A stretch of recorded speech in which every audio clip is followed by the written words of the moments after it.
선생님들 안녕하세요. 이번 시간에는 한글의 표와 관련된 다양한 기능과 단축키에 대해서 알아보도록 하겠습니다.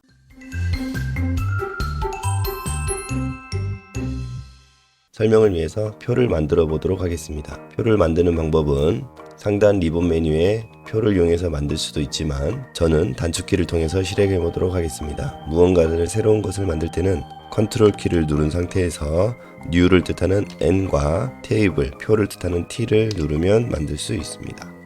하단에 글자처럼 취급을 만들어 놓으면 표가 글자처럼 취급되어 개체를 선택하거나 편집할 때 더 편리합니다. 표의 셀을 선택할 때 마우스로 여러 개를 지정하기도 하지만 단축키를 알려드리도록 하겠습니다. 선생님들이 잘 알고 계실 F5 버튼입니다. F5 버튼을 한번 누르면 하나의 셀이 선택되는 것을 볼 수 있는데요. 이때 방향키를 움직이면 블럭 지정된 셀이 옆으로 이동하는 것을 볼 수 있습니다. 이 상태에서 F5키를 한 번 더, 즉 두 번 누르게 되면 셀을 선택한 부분의 색깔이 빨간색으로 변하는 것을 볼 수 있습니다. 이때부터는 다중 블럭 지정 상태입니다. 커서를 움직이면 이동하는 만큼 연속적으로 블럭이 선택되게 됩니다. 이 상태에서 F5키를 한 번 더 눌러 F5키가 3번 누르게 해보도록 하겠습니다. 3번을 누르면 표 전체가 선택되는 것을 볼 수 있습니다. 다음으로 표의 크기를 조정하는 방법에 대해서 알려드리겠습니다. 선생님들께서 표를 줄이실 때 표의 경계선에 마우스를 이용해서 직접 셀의 크기를 바꾸시는 경우가 있는데요. 이것보다 훨씬 빠르게 작업하는 단축키를 알려드리도록 하겠습니다. 표의 크기를 조정하는 단축키는 크게 3가지가 있습니다. 컨트롤, 알트, 시프트 키를 이용하면 각각 다른 기능으로 표를 조절할 수 있습니다. 먼저 크기를 조정하고자 하는 셀의 블럭을 지정한 다음 저는 이렇게 두 칸을 지정하고 하도록 하겠습니다. 컨트롤 키를 누르고 방향키를 움직여 보겠습니다. 왼쪽으로 하면 표 전체의 크기가 줄어들면서 블럭 지정한 셀의 크기가 줄어드는 것을 볼 수 있습니다. 역시 아래쪽으로 늘리면 아래쪽으로도 늘어나는 것을 볼 수 있습니다. 다음으로 Alt 키에 대해서 알아보겠습니다. Alt 키를 누른 상태에서 전과 동일하게 방향키를 움직여 보도록 하겠습니다. 이번에 역시 셀의 크기가 줄어들지만 표 전체의 크기는 변하지 않는 것을 확인할 수 있습니다. 이처럼 표의 크기는 바뀌지 않고 셀의 크기만 조절할 때에는 Alt 키를 이용하시면 되는데 Alt 키는 해당하는 블럭이 있는 모든 세로줄 또는 모든 가로줄의 크기가 변하는 것을 확인할 수 있습니다. 다음으로 Shift 키에 대해서 알아보도록 하겠습니다. Shift 키를 누른 상태에서 키보드의 방향키를 이동하면 이번에는 그 셀에만 크기가 줄어드는 것을 볼 수 있습니다. 표의 크기를 조절하는 단축키를 알려드리면서 셀의 크기가 뒤죽박죽이 된 것을 볼 수 있습니다. 같은 크기로 표의 크기를 조정하는 방법에 대해서 알려드리겠습니다. 전체의 표를 지정하기 위해서 F5키를 한 번 더 눌러 전체가 선택되게 하겠습니다. 그리고 나서 마우스 오른쪽 버튼을 누르면 셀 높이를 갖게, 셀 너비를 갖게가 나오는데요. 단축키를 알려드리도록 하겠습니다. 셀 너비를 갖게 할 때는 너비의 영어 첫머리, width의 첫 번째 글자인 W를 눌러줍니다. 세로줄 5개가 모두 같은 크기로 정렬되는 것을 볼 수 있습니다. 그 다음 높이를 갖게 해보겠습니다. 높이는 어떻게 될까요? 영어의 높이를 뜻하는 height의 H를 누르면 높이가 갖게 됩니다. 이 방법은 한 페이지에 꽉 차게 표를 만들고 싶을 때도 유용하게 쓸 수 있습니다. 컨트롤 키를 이용하여 표를 한 페이지에 가득하게 만든 다음 블럭을 전체 지정하고 H를 누르면 한 페이지에 가득 찬 표를 만드실 수 있습니다. 지금부터 보여드리는 자동 채우기 기능을 이용하면 문서 편집 시간을 매우 많이 절약할 수 있습니다. 엑셀에서 숫자를 자동으로 증가시키면서 채우는 기능이 한글에도 똑같이 있습니다. 자동 채우기 기능을 이용하기 위해서는 규칙이 무엇인지 한글 프로그램에 알려줘야 되는데요.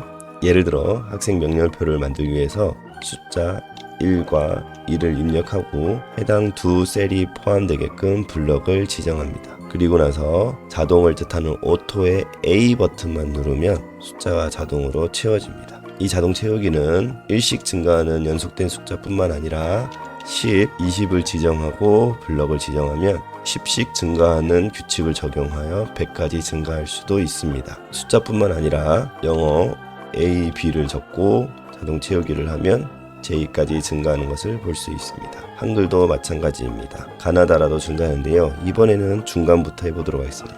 다와 라를 적으면 한글에서 자동으로 다라 마바 사 순서대로 적히는 것을 볼 수 있습니다. 또는 시간표를 만들기 위해서 월요일 화요일이라고 적는다면 월화수목 금토일까지 자동으로 채워지는 것을 볼 수 있습니다. 그럼 이런 자동 채우기는 어느 정도까지 지정이 되는 것일까요? 마우스 오른쪽 버튼을 눌러 채우기, 자동 채우기 내용에 들어가 보겠습니다. 자동 채우기에 들어가면 기본적으로 저장되어 있는 자동 채우기 내용들이 있는 것을 볼 수 있습니다. 월부터 영어로 된 월, 숫자, 다양한 것들이 있는데요. 심지어 조선시대 임금, 24절기 내용도 들어가 있는 것을 볼 수 있습니다. 이런 자동 채우기를 선생님들이 사용하면 정말 유용한 자동 채우기 사용자 정의 기능에 대해서 알려드리겠습니다. 사용자 정의 채우기는 선생님들이 자주 쓰는 학급 명렬표를 만들 때 매우 유용합니다. 지금까지는 1길동, 2길동, 3길동과 같이 학생의 이름을 직접 다 쓰거나 또는 다른 양식에 있는 학생의 이름을 가져왔어야 하는데요.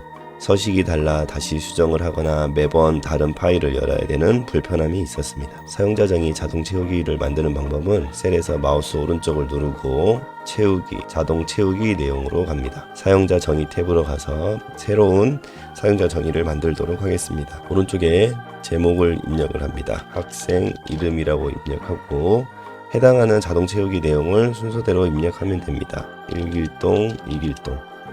자동 채우기 항목을 구분하는 것은 엔터키로 구분합니다. 9길동까지 입력한 다음 추가를 누르면 좌측에 사용자 정의 목록에 제목과 함께 방금 입력한 항목들이 나오는 것을 볼 수 있습니다. 자, 채우기를 누르면 자동으로 채워지는 것을 볼 수 있는데요. 실제로 잘 되는지 한번 확인해 보겠습니다. 제가 학생 이름을 다 채우기 위해서 1길동, 2길동을 입력하면 자동으로 나머지 학생들 이름이 채워지는 것을 볼 수 있습니다. 한번 만들어 놓으면 계속해서 사용할 수 있기 때문에 학년 초에 학생 이름표를 등록해 놓는다면 유용하게 쓰실 수 있습니다. 자동 채우기는 증가하는 자동 채우기도 가능하지만 1길동 학생만 가득 채우고 싶을 때는 규칙 없이 하나만 적고 채우기를 하면 같은 이름으로 채워지는 것도 확인할 수 있습니다. 다음으로 한글표에서 지원하는 자동 계산식에 대해서 알아보도록 하겠습니다. 엑셀처럼 다양한 함수를 모두 지원하는 것은 아니지만 간단한 합계나 평균을 쉽게 구할 수 있는 기능을 알아보도록 하겠습니다. 해당 기능을 이용하기 위해서 숫자를 자동 채우기를 해보도록 하겠습니다. 블록 자동 합계를 나타내기 위해서 1부터 10을 포함하고 다음 합계를 나타낼 마지막 추가 셀을 선택한 다음 이때 컨트롤 키와 시프트 키를 누른 상태에서 합계를 뜻하는 썸의 S를 누르면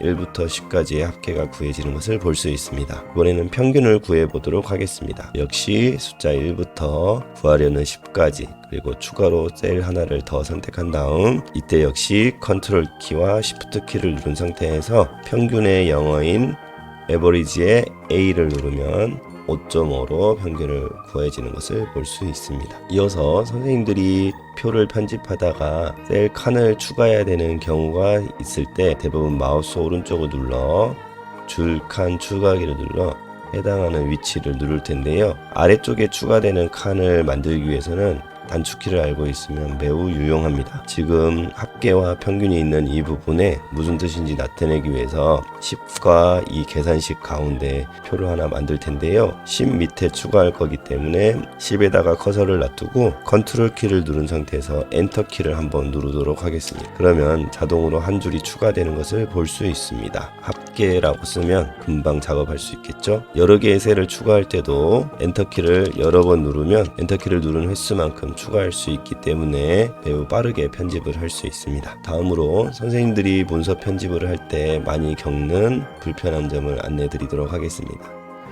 선생님들께서 지도안이나 여러가지 표를 만들 때 다음과 같은 경우를 경험해 보신 적이 있을 겁니다.